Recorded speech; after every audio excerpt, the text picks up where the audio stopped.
আজকে শেয়ার করবো এই সুন্দর শাড়িটার কিছু টিউটোরিয়াল। আসসালামু আলাইকুম, সবাইকে স্বাগতম আর্ট ফ্যান্টাসি বাই মহিমাতে। আমি মহিমা, কাজ করছি কুমিল্লা লাকসাম থেকে।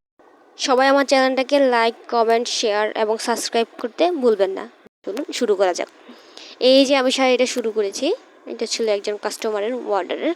ভাবলাম যে কাজটা করতে করতে আপনাদের কাছে কিছু জিনিস শেয়ার করি এবং ছোটো ছোটো কিছু টিপস দিয়ে দিই, যে সমস্যাগুলো আমি ফেস করেছি যখন হ্যান্ড পেন্টের কাজ শুরু করলাম। এই যে আমি কাজটা করতেছি, কাস্টমার আমাকে ফিক পাঠাইছিল যে আপু এমনই হতে হবে, এমনই হতে হবে, মানে এমন তার 100% শিওর এমন হবে না, একটু এদিক সেদিক হবে, এটাই নর্মাল।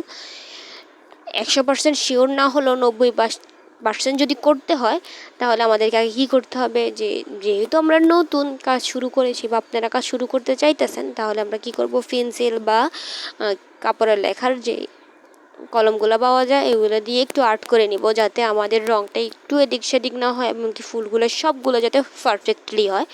এটার জন্য আমি যে কাপড়টাতে কাজ করতেছি, এটা অরিজিনাল খাদি সে মুসলিনের একটা শাড়ি বলতে পারেন, সে মুসলিনের একটা শাড়ি, কুমিল্লায় বিখ্যাত খাদি মার্কেট থেকে আমি এনেছিলাম।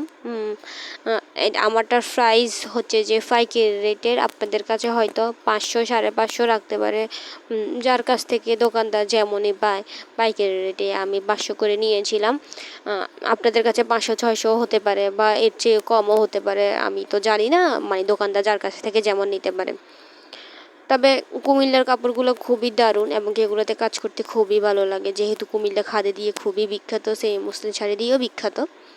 তার জন্য আমি যে কাজটা করতেছি, এটাতে যে রঙগুলো ইউজ করতেছি এগুলো ফুল রেডি একটা রঙ, যেটাতে কোনো প্রকার কেমিক্যাল আমাকে মিক্স করতে হয়নি। আমি ডাইরেক্টে এনে একটা অনলাইন পেজ থেকে নিয়েছিলাম। যদি আপনারা পেজের লিঙ্ক চান তাহলে কমেন্ট বক্সে জানাতে পারেন। আপুটার রঙ অনেক ভালো এবং কি অনেক সুন্দর। মানে কোনো প্রকার আপনারা কেমিক্যাল কিচ্ছু ইউজ করতে পারবেন না, একদম 100% নিশ্চিত হয়ে রঙগুলো ডাইরেক্টলি ইউজ করতে পারবেন। এবং কি যারা নতুন তাদের জন্য এই রঙগুলো খুবই ভালো, যেহেতু রঙের আর কোনো প্যারা নিতে হয় না এবং কি কোনো চিন্তাও নিতে হয় না যে রঙ উঠে যাবে কি না, এমনটাই।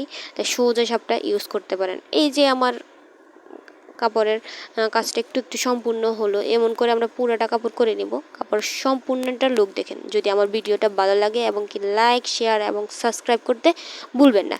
ধন্যবাদ।